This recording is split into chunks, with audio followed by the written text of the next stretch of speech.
Assalamualaikum warahmatullahi wabarakatuh.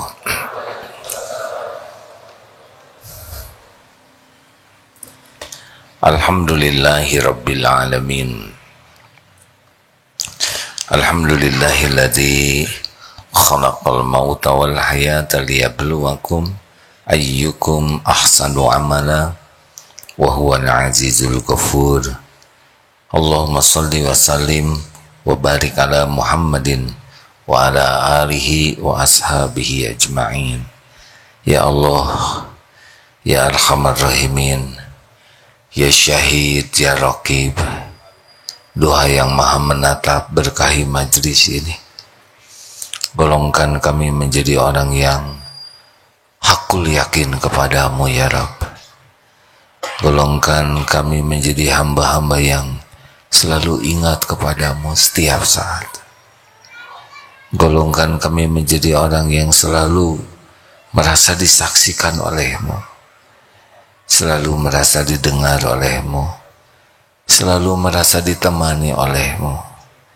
Ya Allah, Engkaulah yang membulak-balik hati kami. Allahumma inna nas'aluka imanan kamilan wa yaqinan shadiqan wa qalban khashi'an.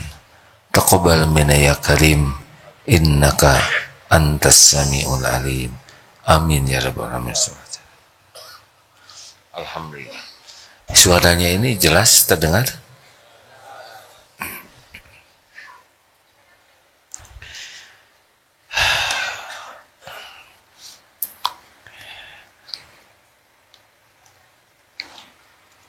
Ini nikmat besar kalau kita bisa seperti ini terus.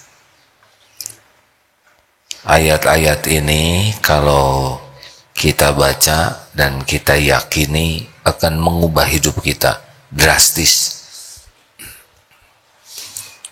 Al-Buruj ayat 9, A'udzubillahi minasyaitonir rajim. Wallahu ala kulli syai'in syahid. Dan Allah menyaksikan segala sesuatu.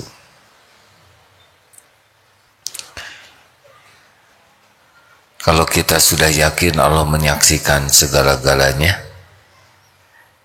maka kita jadi sangat hati-hati dalam berbuat maksiat dan kita menjadi sangat ikhlas dalam beramal. Surat An-Nisa 79. Wa kafa billahi syahida. Dan cukuplah Allah sebagai saksi. Orang mau lihat, mau tidak lihat, sama saja. Allah menyaksikan. Orang tahu, orang tidak tahu, sama. Allah pasti menyaksikan. Orang mau percaya atau tidak kepada kita, tidak ada masalah. Karena Allah menyaksikan apa yang kita lakukan.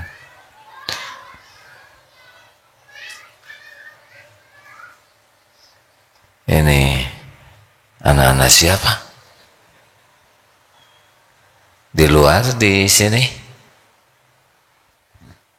Alhamdulillah. Anak-anak senang ke pengajian. Tinggal diistirahatkan ya. Al-Hajj ayat 17. Innallaha ala kulli syai'in syahid. Innallaha, sesungguhnya Allah menyaksikan segala sesuatu.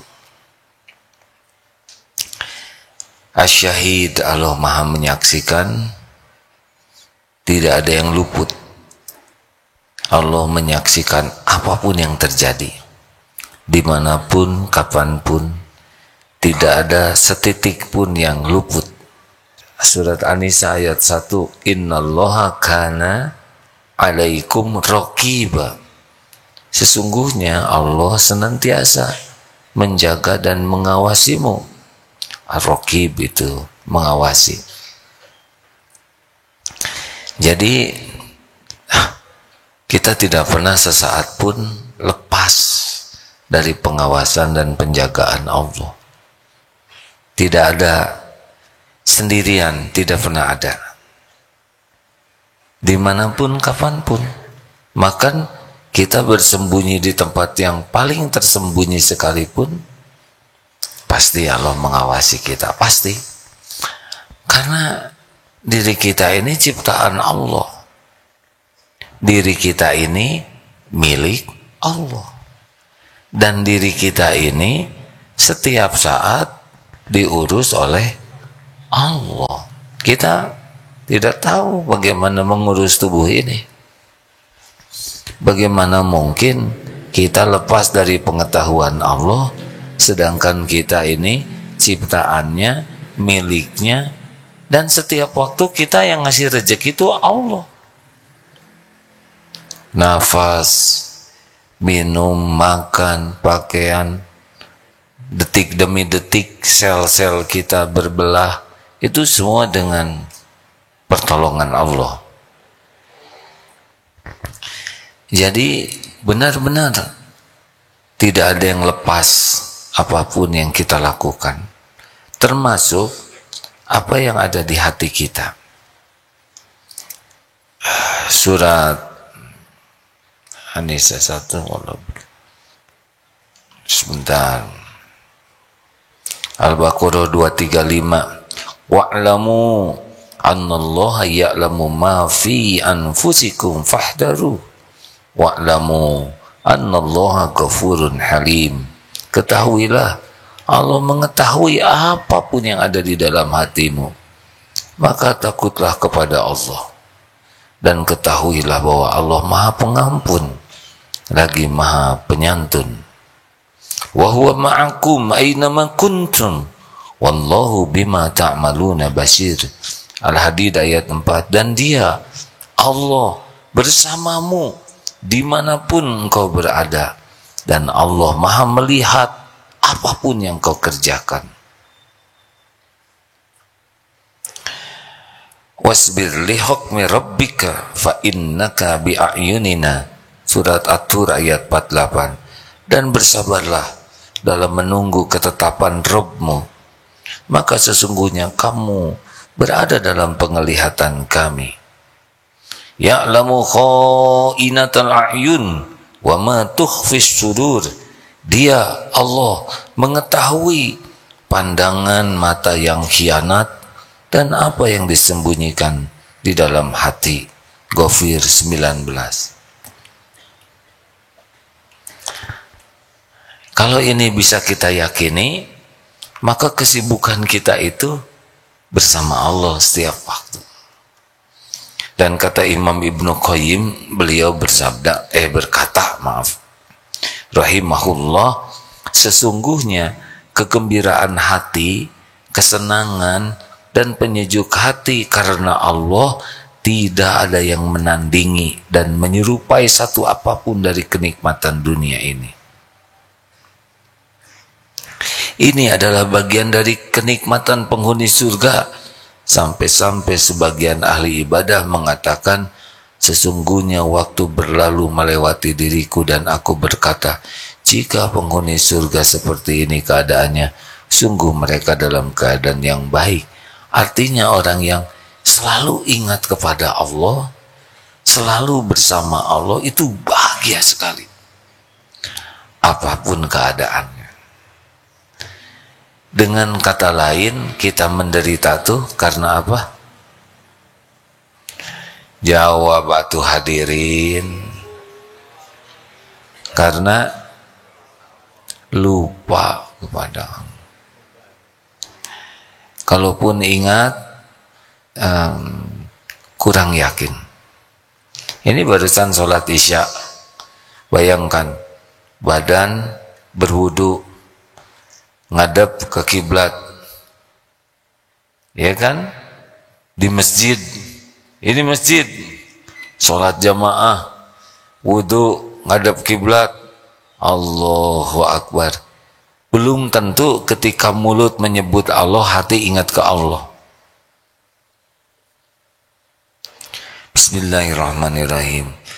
Mulut menyebut asma Allah, menyebut ayat Quran, tapi hati belum tentu ingat kepada Allah. Benar atau benar hadirin?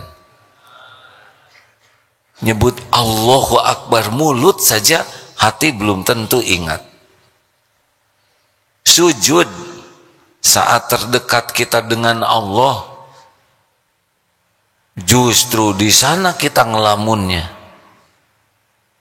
Padahal itu saat paling spesial.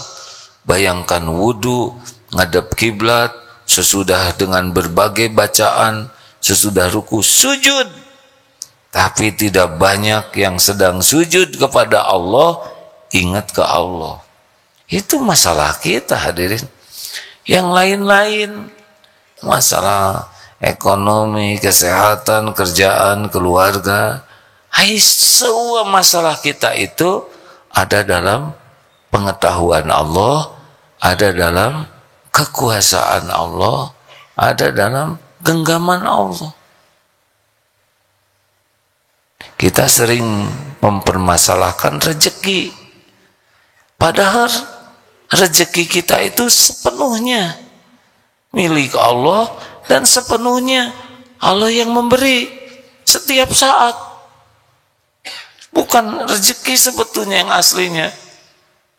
Masalah kita tidak ingat Allah yang ngebagikan rezeki. Tidak yakin. Padahal selama hidup kita ini yang merasa kurang rezeki itu cukup rezekinya. Kita mikirin rezeki juga, kita dikasih rezeki bisa mikir. Nah, kalau kita nggak bisa mikir, kita nggak punya rezeki juga, tidak ada makanan, lempeng saja. Sambil mikir teh sambil megang ini, tuh saya pusing, megang kening ngepas gini, itu rezeki. Berapa banyak yang tidak bisa megang kening? Aduh, liar, nyebut liar ten berarti mikir. Itu juga rezeki. Jadi aslinya masalah kita tuh jarang ingat ke Allah. Karena kalau ingat ke Allah, fadkuruni adkurkum, maka ingatlah padaku, aku ingat padamu. Sebetulnya kita enggak ingat Allah juga, Allah pasti ingat ke kita lah. Siapa lagi yang ngurus kita selain Allah? Cuma kalau kita ingat ke Allah dengan benar dan yakin, beda lagi urusannya. Allah nanti yang memperlakukan kita. Coba rekan-rekan, Allah tahu tidak masalah kita? Ini jawabnya serius, tahu tidak? Bagaimana Allah tidak tahu? Sedangkan terjadinya masalah itu juga dengan izin Allah. Allah tahu kita belum makan? Jangankan Allah yang maha tahu, saya juga tahu saya belum makan ya. Karena dari tadi di sini. Nah hadirin, Allah lebih tahu daripada kita tentang keperluan kita, tentang keinginan kita, tentang masalah kita. Lebih tahu. Kita tahunya simpel sekali, tapi sudah pusing. Aduh, saya pusing nih cari nafkah, padahal masalah kita tuh, keperluan kita lebih pelik daripada yang terpikir oleh kita. Benar atau tidak nih hadirin? Jadi kita harus yakin bahwa Allah tahu masalah yang sedang kita hadapi. Juga Allah tahu solusinya. Pasti. Dan kita bisa keluar dari masalah ini hanya dengan pertolongan Allah. Tidak ada lagi yang bisa nolong. Jadi adanya masalah itu aslinya adalah supaya kita lengket dengan Allah terus. Ingat ke Allah terus. Ya Allah, hanya Engkau yang bisa menolong. Lalu bagaimana? Apakah pekerjaan kita zikir terus? Ya memang kerjaan kita zikrullah. Terus jadi bagaimana? Nanti dituntun oleh Allah. Hati ditenangkan. Ala bizikrillah tatmainnul qulub. Kemudian dibuka hikmah kejadian. Ma asaba min musibatin illa biiznillah wa may yu'min billah yahdi qalbah. Tidak ada satupun musibah yang menimpa kecuali dengan izin Allah. Barang siapa yang yakin kepada Allah, Allah beri petunjuk di hatinya. Jadi nanti kita akan ngerti apa yang harus kita lakukan. Maaf ya kawan-kawan. Nih datang ke sini nih. Dan enggak semuanya merencanakan datang ke sini. Betul? Tiba-tiba sekarang ada di sini, saya juga tidak tahu siapa saja yang bakal datang. Tapi terjadi ini di sini. Sangat besar kemungkinan ini yang mendengar ini ketika mendengar, benar ya. Ada yang gitu nggak sih? Oh iya ya. Ada yang begitu nggak? Itu kan sebuah jawaban, makanya nyebut, oh gitu teh ngerti artinya kan? Nah, berarti ada pertanyaan yang belum terjawab. Dan kesini kan pakai gerakan, ada yang dibonceng, ada yang naik kendaraan umum, nyampe ke sini. Siapa yang ngongkosin? Siapa yang bikin sehat? Siapa yang bikin perjalanannya selamat? Siapa yang bisa bikin sabar berada di sini? Semua kan Allah. Itu teh ada rangkaiannya tuh. Dari ingat Allah apa, akhirnya dapat ini, pergi ke sini, ketemu ini, mendengar itu, menyimak ini. Ya, nanti akan seperti itu. Ini dengar ya, Allah ciptakan namanya waze, dibacanya gimana sih? Wez, nih gaya biasa waje. Google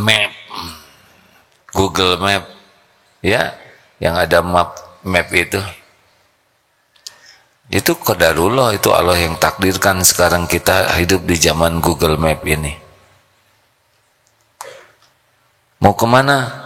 Pasang dulu Google Map gitu kan, tulis alamatnya, jelas alamatnya, setel, berangkat 100 km, di sini beloknya kini sekian menit, kalau belok ke sana terlambat 1 jam, di sini ada kemacetan, belok kiri. Kita ikut dengan ingat Google Map, konsisten, nyampe kita tuh ke tempat, ke alamat. Benar? Hanya mesin sudah bisa mengantarkan kita sampai ke alamat. Syaratnya kita nurut, bukan hanya lihat mesinnya saja. Oh iya belok, oh iya. Tapi nggak maju, nggak nyampe. Kita maju, suruh belok kiri, belok. Suruh belok kanan, belok kanan. Suruh ke tengah, sampai itu.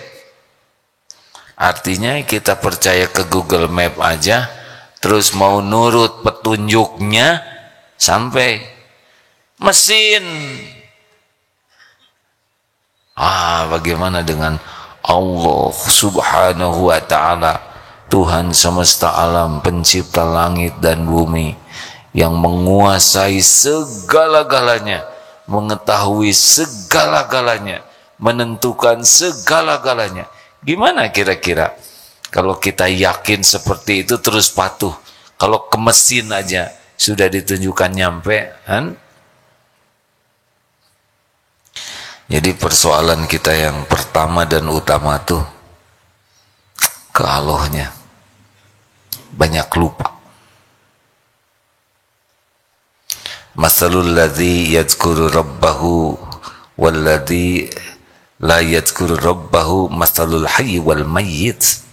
Permisalan orang yang ingat kepada Allah dan orang yang tidak ingat kepada Allah, permisalannya seperti orang yang hidup dan mayit. Coba itu, perumpamaan itu. Kita hidup, misalkan kita di samping jenazah. Nah, yang hidup itu yang sedang ingat Allah, dan yang tidak ingat Allah itu jenazah. Jadi kita lebih banyak jadi jenazahnya atau jadi hidupnya. Ini mobil nih. Di mobil ada berlima, sibuk dengar lagu, musik, ngobrol yang tidak ingat ke Allah. Namanya mobil apa? Kereta jenazah, hadirin. Walaupun pada hidup, tapi kalau tidak zikrullah dianggap mayit. Jadi kita lebih banyak jadi mayitnya atau banyak hidupnya. Ingat aja kalau lagi lupa ke Allah tuh mayit kita tuh. Ini di restoran atau di ruang makan, anak pada makan-makan, ulang tahun, tidak ada yang ingat Allah. Ruang apa namanya itu? Kan? Itu ruang jenazah, hadirin. Jadi horor begini nih. Tapi ini benar. Jadi kita harus tahu dulu sumber masalah dalam hidup kita itu adalah jarang ingat Allah, kurang ingat Allah. Mulut bisa nyebut, tapi hati belum tentu juga tuh. Nah, kita coba latih terus untuk hadir. Walaupun mulut kita tidak mengucap nama Allah, tapi hati kita hakul yakin dengan ayat-ayat yang tadi. Ini Allah sedang menyaksikan majelis ini. Kita tidak nyebut Allah Maha Asyahid, Allah Maha menyaksikan. Belum, tapi hati yakin. Ini saya disaksikan Allah. Itu zikrullah itu, hadirin. Allah mendengarkan ucapan ini. Setiap ucapan saya pasti didengar Allah, tercatat, dan saya akan memikul semua perkataan saya ini. Itu zikrullah. Itu goal kita. Itu target terpenting kita. Menjadi orang yang fadkurullaha katsiran la'alakum tuflihun, zikir kepada Allah sebanyak-banyaknya. Kita simak sekarang surat ini. Saudara pengen bahagia tidak?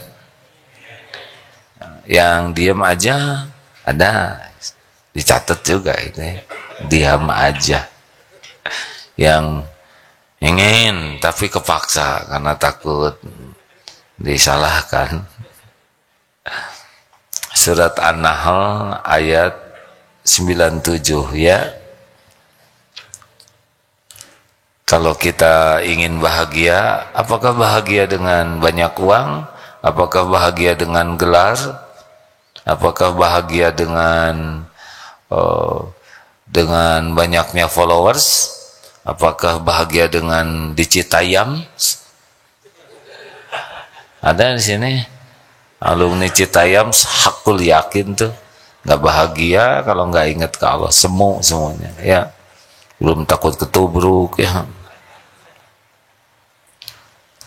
Karena makin ingin dipuji orang makin tidak bahagia.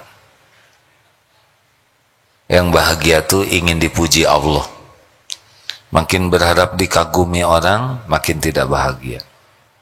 Pokoknya kalau hatinya sudah sibuk dengan selain Allah, sudah galau saja. Simak, silakan Ustaz. Quran surah An-Nahl surah ke-16 ayat 97. A'udzu billahi minasy syaithanir rajim. Man 'amila salihan min dzakarin wa untha wa huwa mu'minun falanuhyiyannahu hayatan thayyibah وَلَنَجْزِيَنَّهُمْ أَجْرَهُمْ بِأَحْسَنِ مَا كَانُوا يَعْمَلُونَ. Barang siapa yang mengerjakan kebajikan, baik laki-laki maupun perempuan, dalam keadaan beriman, maka pasti akan kami berikan kepadanya kehidupan yang baik, dan akan kami beri balasan dengan pahala yang lebih baik dari apa yang telah mereka kerjakan. Apakah dengan punya pacar jadi bahagia? Oh, selingkuh bisa bahagia tidak?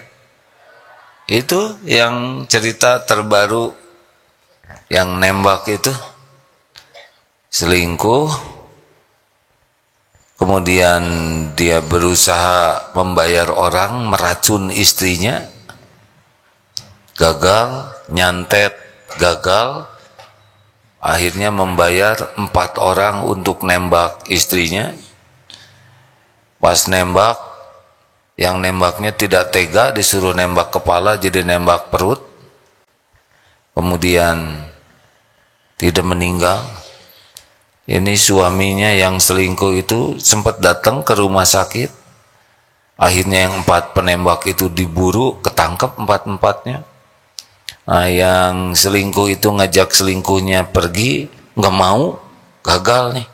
Sudah nembak istri, demi selingkuhannya nggak mau. Akhirnya meninggal. Sepertinya mungkin bunuh diri ya, karena muntah-muntah terus meninggal. Tidak ada bahagianya dalam maksiat. Koruptor bahagia tidak? Tahu dari mana, saudara? Tahu dari ilmunya. Karena tidak ada bahagia dalam maksiat. Tapi uangnya banyak, ya makin maksiat, makin tersiksa, takut ketahuan orang lain. Bahagia hayatan thayyibah itu man amila sholihan min dzakarin aw untha. Barang siapa yang beramal soleh, baik laki-laki maupun perempuan, wa huwa mu'min, dan dia beriman. Syaratnya iman dulu. Iman, kemudian dia berbuat amal soleh, kebaikan, falanuhyiyannahu hayatan thayyibah. Maka pasti Allah akan mengaruniakan kepadanya kehidupan yang baik. Kalau saya baca tafsir dari banyak tafsir ini, hayatan thayyibah itu hidup yang dibahagiakan oleh Allah. Bahagia, hatinya diberikan. Dia, kalau orang yang hayatan thayyibah itu dibimbing oleh Allah, berjumpa dengan rezekinya itu rezeki yang halal, yang berkah. Jadi dibimbing oleh Allah, dipilihkan hanya rezeki yang berkah, bukan jumlah, tapi berkah. Kemudian dipuaskan oleh Allah, hatinya menjadi puas dengan pemberian Allah. Jadi dia tidak ada menderita, membanding-bandingkan dengan yang lain, tidak. Orang yang hayatan thayyibah itu dia puas, ridho dengan apapun yang Allah berikan.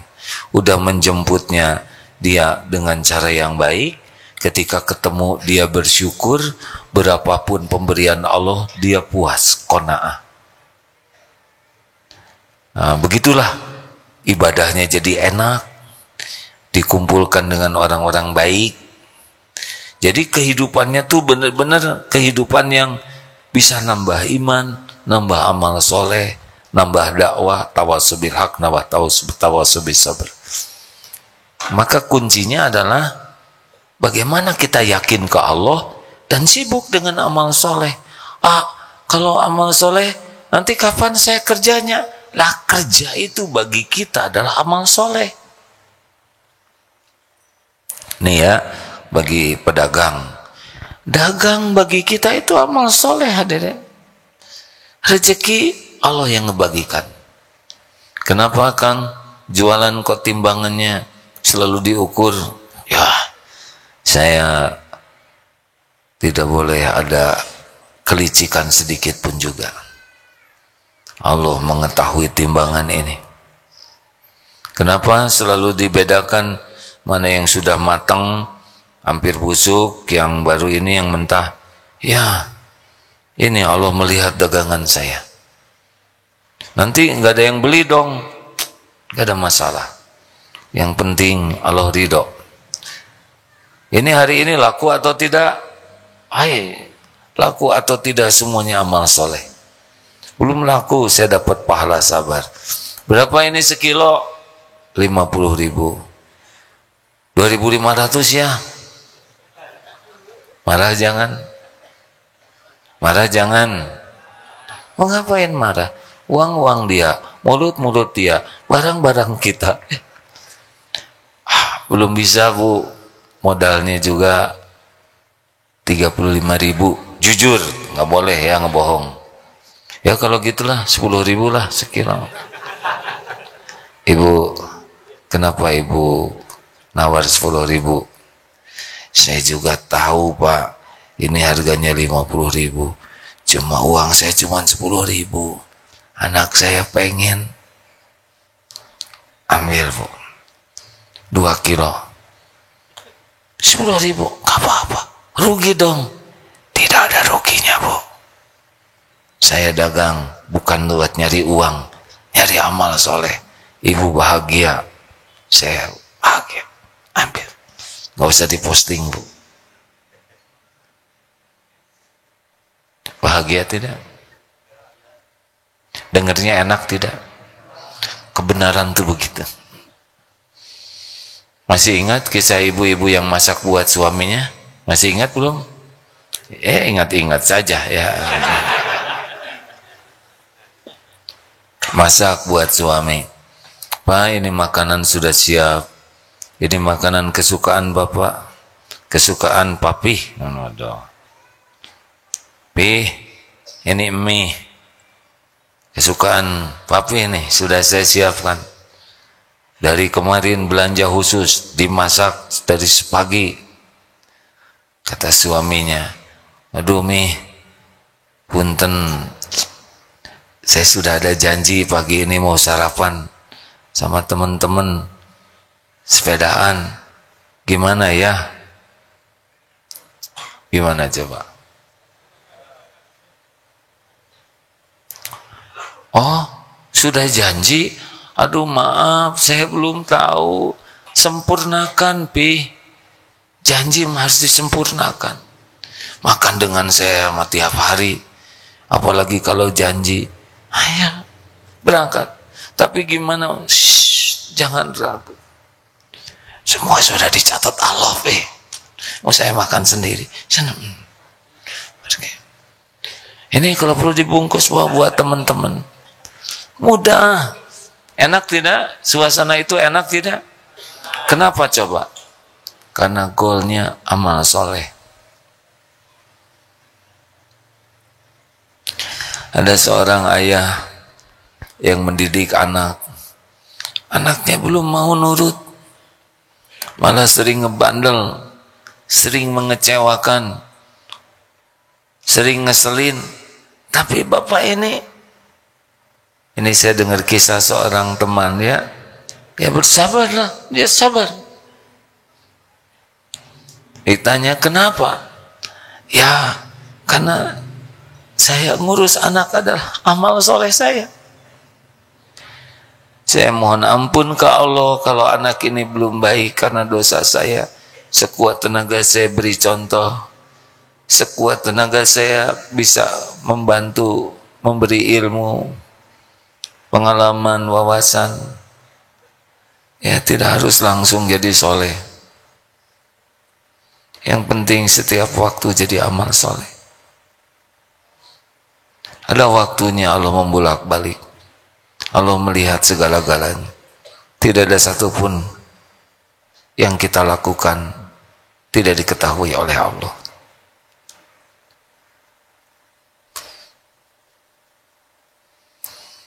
Begitulah hadirin. Kalau niat amal soleh mah jarang kecewa. Walaupun kita dikecewakan orang, ya. Tapi kita jadi berat itu karena kita ngarap-ngarap sesuatu dari makhluk. Apa sih amal soleh? Intinya kan dua. Satu, niat. Benar-benar makin ikhlas, itu makin ringan hidup ini. Ikhlas tuh gimana sih? Ya khalis murni. Ini pertanyaan ini sering ditanyakan. Mau tidak diberikan susu murni gratis 5 liter sehari? Susu murni dari sapi bahagia. Ya kan ada sapi stres, ada sapi bahagia. Mau dikasih susu murni gratis? Jawab hadirin, siapa tahu diijabah. Mau tidak? Gratis, diantar sampai ke rumah tiap hari. Mau? Jangan 5 liter lah, kagok 10 liter supaya bisa dijual sebagian. Mau? Tuh, ini ceria wajahnya. Tapi dicampur kotoran sapi sedikit. 1 sendok. Sendok tembok nggak mau. 1 sendok makan. 10 liter loh. Itu 1 sendok makan segini. Dikocek lah, ya. Nggak mau.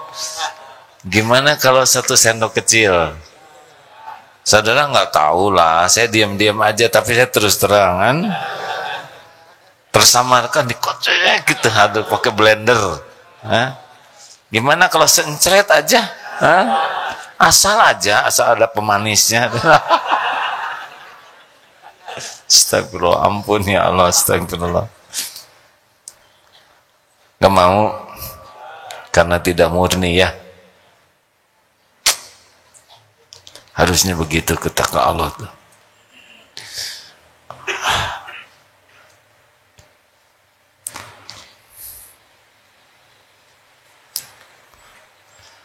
Harusnya semuanya untuk Allah, ya. Ya Rabb, saya lakukan ini karena Engkau.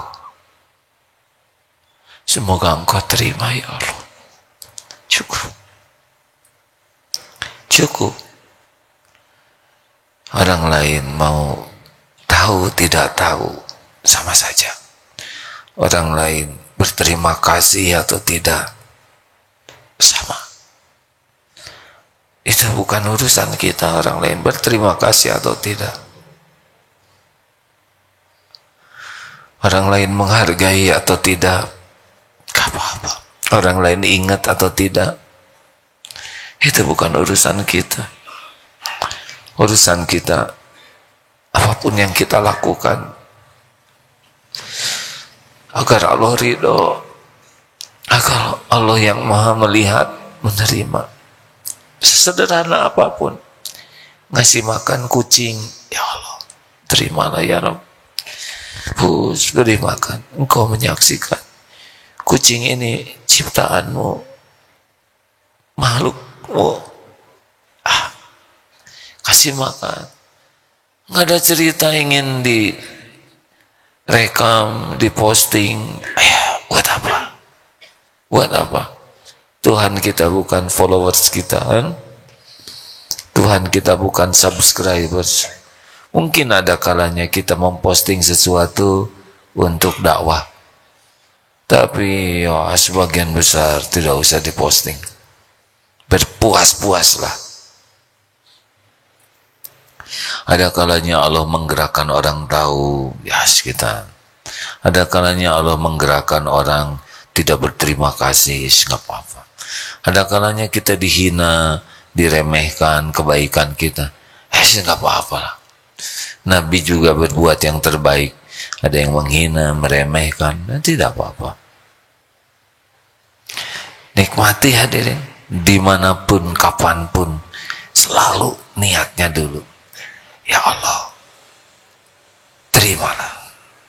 Taqabbal minna ya Allah. Innaka antas sami'ul alim. Sesungguhnya Engkau maha mendengar dan maha mengetahui.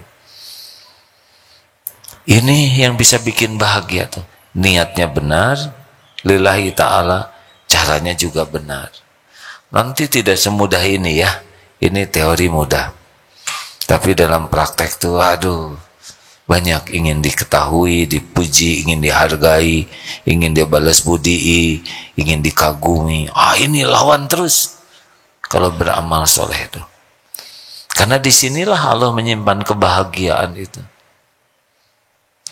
Gak usah risau tentang karir hadirin. Gak usah mikirin tentang wah saya ingin banyak followers,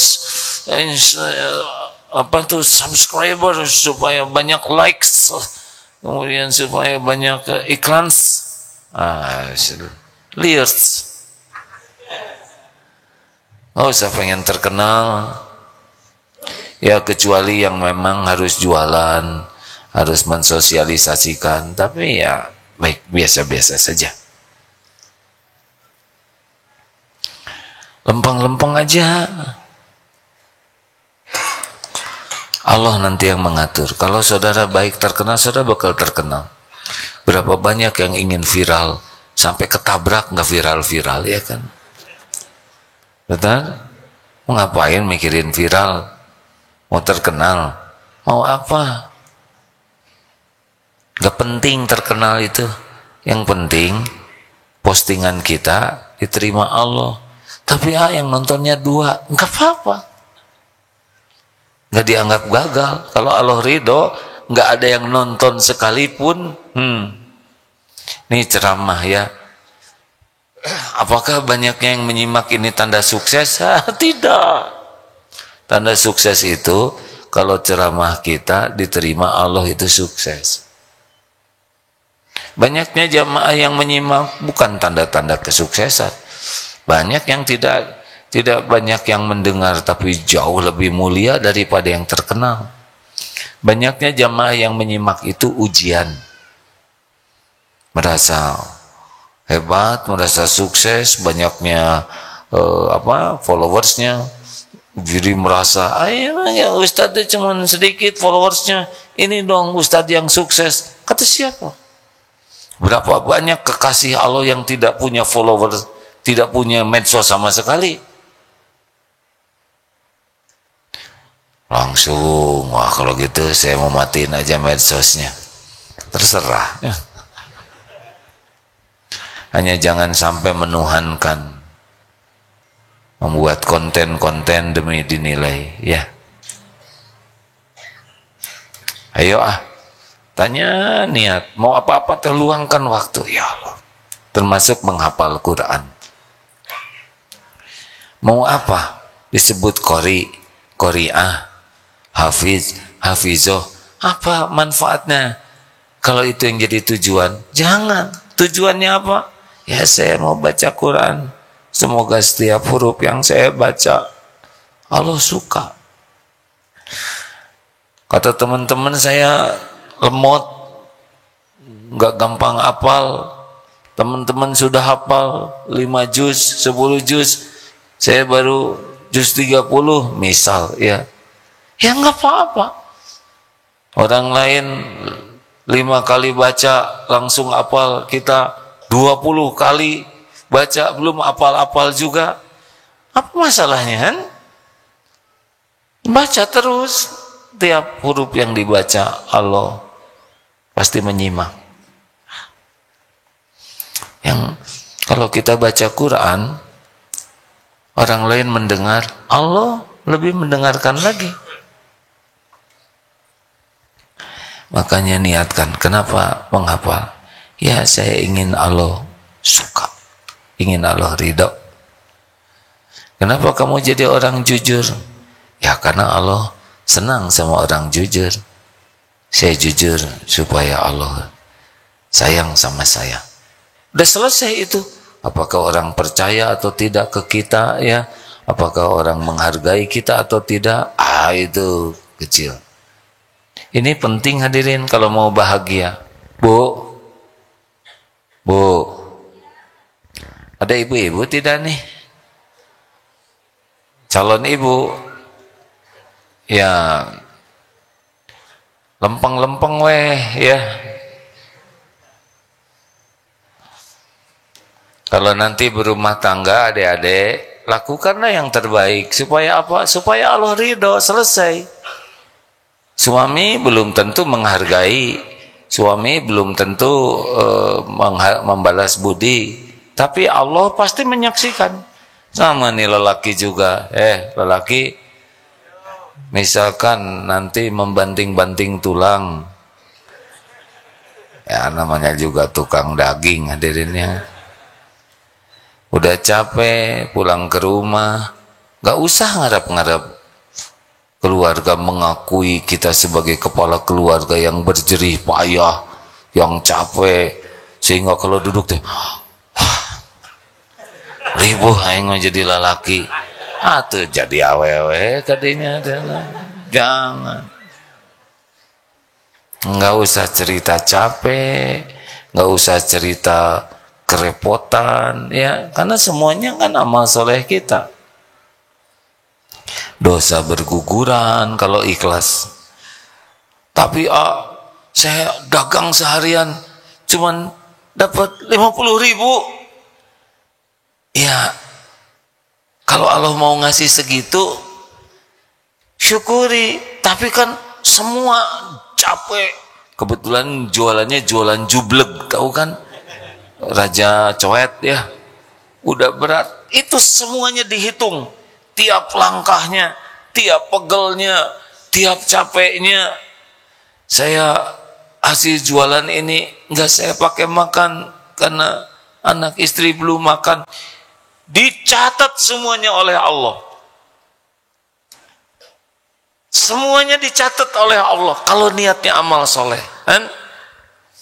Gak ada ruginya walaupun gak dapat uang. Wah, enak betul itu. Kalau orang sudah niat amal soleh, ngedidik anak, ngedidik keluarga, berbakti ke orang tua. Tadi ada mahasiswi UPI yang kelompoknya dengan anak itu nanya tentang generasi sandwich. Do you know sandwich? Karena tuangan apa? Bagi-bagi sandwich, bukan generasi sandwich, yaitu pemuda yang sambil sekolah kuliah harus menafkahi orang tuanya, saat yang sama dia juga harus ngejaga nyekolahin adik-adiknya. Jadi dia kejepit sepertinya. Bagaimana ini? Tapi sesudah penelitian ada yang sangat bahagia karena alhamdulillah saya di usia segini Allah sudah memberikan ladang amal untuk bisa berbakti ke orang tua. Dia bekerja untuk mencukupi orang tuanya. Dia lebih sungguh-sungguh lagi sampai dia tidak punya waktu seperti para pemuda lainnya. Ya enggak apa-apa, semuanya amal soleh. Nah, ada yang bahagia dalam posisi begitu. Ada juga yang menderita, yang tidak ridho, yang tidak niat jadi amal. Ada seorang ibu-ibu, 3 anaknya memiliki kebutuhan khusus. Tapi tidak kelihatan menderita. Ibu bagaimana punya anak 3 autis sedang berat begini? Semuanya ciptaan Allah. Semuanya milik Allah. Semuanya amanah Allah. Saya bersyukur saya dipercaya untuk mengemban amanah ini. Semoga ini yang menjadi ladang amal saya bisa pulang.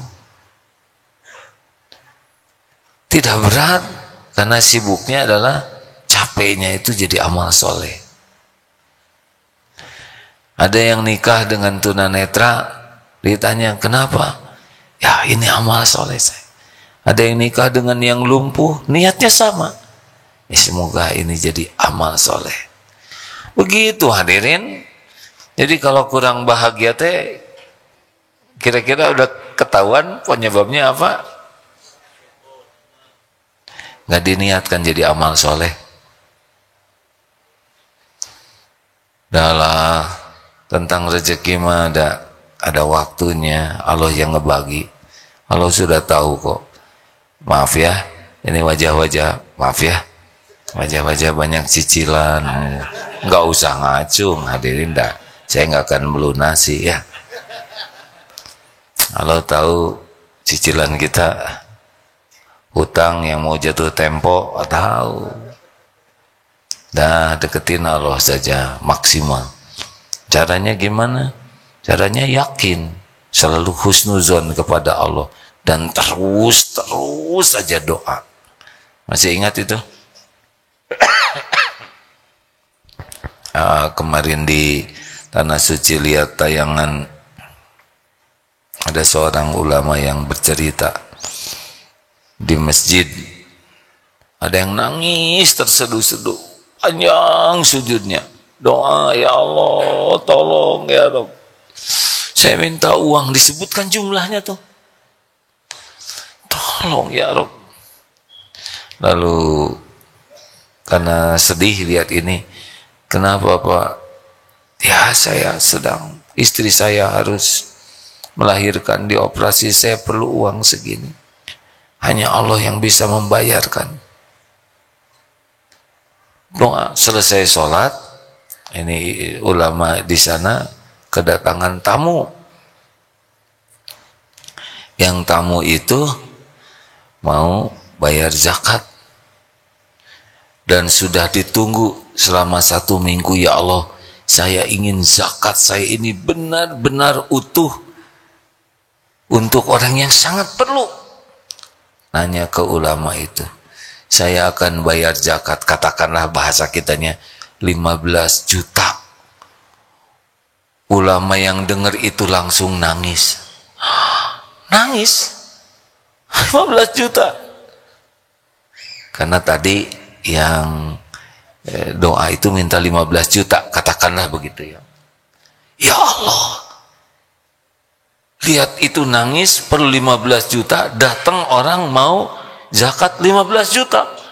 Ya Allah, Engkau maha mendengar, maha mengatur. Kaget ini yang punya uang ini, kenapa Yai nangis? Kalau Engkau mau tahu jawabannya, tuh datang ke sana bapak itu. Akhirnya diajak datang, ceritalah, ya saya mau berzakat, zakatnya sekian. Nangis itu. Kenapa? Karena saya minta selama ini tuh, minta uang untuk segitu. Nangis aja sekarang yang berzakatnya. Karena betapa Allah mengatur semua. Udahlah, kalau ada apa-apa teh ke Allah dulu ya. Sebelum minta ke siapa-siapa, sebelum bicara ke siapa-siapa, ke Allah saja yang maha mendengar, maha dekat, maha menguasai segalanya, maha menentukan segala sesuatu. Doa, ya Allah, hanya Engkau lah. Tuh, kalau mau yakin ke Allah tuh cirinya adalah banyak mintanya ke Allah tuh. Mintanya tuh dengan bulat yakin, karena semua urusan adalah dalam kekuasaan Allah semata. Begitu? Silakan, ada yang mau dibacakan, Ustaz? Ya, ada 2 hadis. Bismillahirrahmanirrahim. Nabi sallallahu alaihi wasallam bersabda, "Laisal gina an kasratil arad, walakinnal gina ginan nafs." Sesungguhnya bahwa kekayaan itu bukanlah dengan banyaknya harta atau melimpahnya kemewahan dunia, namun kekayaan itu adalah ketika hati senantiasa merasa cukup akan pemberian Allah. Hadis riwayat Imam Bukhari Muslim. Dari Sahal bin Sa'ad As-Sa'di, beliau berkata, Nabi SAW bersabda, seseorang bertanya, wahai Rasulullah, tunjukkanlah kepadaku suatu amalan yang apabila aku melakukannya, maka Allah akan mencintaiku, dan begitu pula manusia. Rasulullah SAW kemudian bersabda, juhudlah pada dunia, Allah akan mencintaimu. Juhudlah pada apa yang ada di sisi manusia, maka manusia pun akan mencintaimu. Hadis riwayat Imam Ibnu Majah. Ijhad fid dunya, juhudlah terhadap dunia, Allah akan mencintaimu. Wajhad fima indan nas, dan zuhudlah dengan apa yang di tangan manusia, manusia akan mencintaimu. Rekan-rekan sekalian, ayatnya sudah dibaca, hadisnya barusan juga sudah dibaca. Ayo tinggal kita praktekkan. Percayalah, urusan dengan Allah itu tidak rumit. Kalau udah dekat dengan Allah, kira-kira banyak masalah tidak? Jawab hadirin. Gak mungkin gak ada masalah. Nabi Muhammad dekat dengan Allah tidak? Banyak masalah tidak? Banyak masalah. Masalah itu tidak bahaya. Yang bahaya itu tidak ditolong oleh Allah. Jadi jangan takut. Dan jangan cari masalah lagi, ya nggak? Jangan risau dengan ujian hidup, tapi risaulah kita tidak ditolong oleh Allah. Berat ringannya masalah itu bukan oleh masalahnya. Berat ringannya masalah itu ditolong Allah atau tidak. Masalah remeh tidak ditolong Allah, stres. Masalah berat ditolong Allah, naik derajat. Makanya Allah terus. La yazalu lisanu rotban min dzikrillah. Kalau hati belum bisa ingat terus ke Allah, ini lisannya nyebut nama Allah terus. Saya terus-terusan zikir tapi belum ingat ke Allah, gak apa-apa. Asal ikhlas zikirnya, nanti Allah yang memindahkan ke hati kita. Tidak sesederhana ceramah ini memang dalam prakteknya, ya. Ada lagi yang mau ditambahkan, Ustaz? Jazakumullah khair. Oh, ini mungkin yang sedang viral terakhir, ya. Ada seorang yang sholat di Raudhah di Masjid Nabawi, antara kamar dan mihrabnya Rasulullah. Sekarang tidak seperti dulu. Sekarang diukur waktunya. Harus daftar dulu aplikasi, antri, nanti dapat waktunya, dan cuma 10 menit maksimal. Biasanya tidak sampai 10 menit. Sholat sunnah 2 rakaat, doa harus digilir dengan grup yang lain. Nah, hamba Allah ini doa, ya Allah, izinkan saya sholat di sini sampai maghrib. Tapi baru juga selesai doa, sudah habis waktu. Keluar. Maka keluarlah. Tapi menjelang jalan keluar, askar yang tadi tiba-tiba bicara ke seorang yang petugas di sana. Itu orang mana? Coba beritahu dia. Panggil, kamu sholat di sini sampai maghrib. Gitu. Diijabah doanya. Aduh, nangis. Kita kurang doa, kan? Kita main mikir aja. Udah bodoh, maaf ya. Udah bodoh. Sok pinter, sok mikir. Apa yang bisa kita lakukan kalau nggak dibimbing Allah, kan? Mau mikir apa? Otak ini milik Allah. Kalau dibimbing oleh Allah, kita bisa mikirnya efektif. Mau nyari jodoh, pusing. Atau ngadep ke pencipta semua, akhwat. Waduh, langsung cengar. Tapi saya ini kurang modal. Udah cerita belum di sini yang nyari makanan itu terus jadi jodoh? Saya ceramah di mana, hadirin? Maaf ya kalau sudah tua beginilah ya. Ceritakan jangan. Ini juga saya dapat cerita ya. Jadi seorang santri ke ulama, bukan di Indonesia. Saya mau khidmat. Ya boleh. Saya tahajud, ini tahajud. Saya saum, ini saum. Sampai suatu saat tidak ada makanan yang bisa dimakan kalau syekhnya kuat. Tapi ini santrinya ini enggak kuat. Aduh, di masjid, saya lapar sekali. Akhirnya naiklah, ya nyari, karena mungkin zaman itu masjidnya tuh bisa lihat rumah tetangga. Lihat, ternyata ada dandang tuh, tempat makanan. Aduh, itu kayaknya enak. Turun aja. Pas mau ngambil, mau makan, hatinya ingat, tidak halal. Kamu makan haram, akhirnya takut ke Allah, disimpan lagi dan hasil yang dimalong dibuang. Dia balik lagi ke atas dengan tobat. Ya Allah, ampun, saya hampir tertipu mencuri. Sesampainya di masjid, rupanya ke kiai ini, syekh ini ada tamu. Seorang muslimah yang ditinggal wafat suaminya dan lapor ke kiai, ke syekh, masa idah saya sudah selesai. Andai ada calon dan ada jodohnya, saya siap menikah. Nah, datang nih yang baru. Nah, ini santri saya. Kamu mau nikah sama saya? Boro-boro ngasih makan istri saya juga. Gak bisa menafkahi diri saya sendiri. Insya Allah kalau nikah nanti ada rezekinya. Tapi buat mahar juga saya tidak ada. Nih dari saya ada.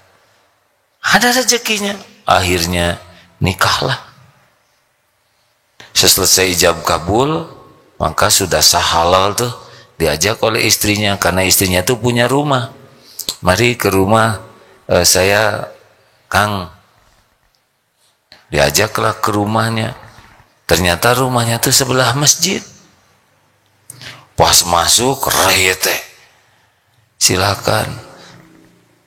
Ini rumah yang dimasukin tadi. Pasti lapar ya. Saya sudah masak. Ini masak. Pas dilihat, hah? Ada yang ngambil. Waduh, ini ada yang nyuri ini. Tapi dia memang orang yang takut ke Allah. Akhirnya ngaku. Sebetulnya yang ngambil dan masuk ke rumah ini adalah saya. Saya sangat lapar dan saya masuk lewat atas. Saya mencuri, tapi ketika digigit saya takut kepada Allah, takut ada yang haram masuk. Maka tuh masih ada separuh, dan itu yang dari mulut saya tuh. Maaf. Apa kata istrinya? Karena engkau suamiku sangat takut memakan makanan haram, maka sekarang Allah berikan kepadamu tidak hanya satu suap, tapi satu dandang ini. Berikut dandangnya, berikut rumahnya, berikut pemiliknya. Masya Allah. Kenapa saudara jadi mikir cari rumahan? Langsung saya naik ke rumah siapa nih?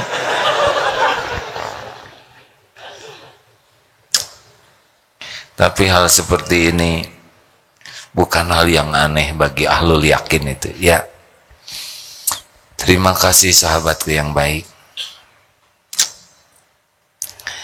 Apa yang diceritakan ini adalah keinginan. Mudah-mudahan kita jadi ahlul yakin kepada Allah semuanya.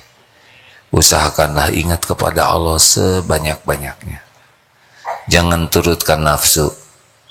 Nafsu yang tidak diberkahi hanya akan membuat lupa dari Allah. Jangan terjebak sibuk dengan berita sampai lupa ke Allah. Allah tahu semua yang terjadi. Doakanlah supaya semua yang terjadi ini ada hikmahnya dan kita pun mendapatkan hikmah. Bismillahirrahmanirrahim.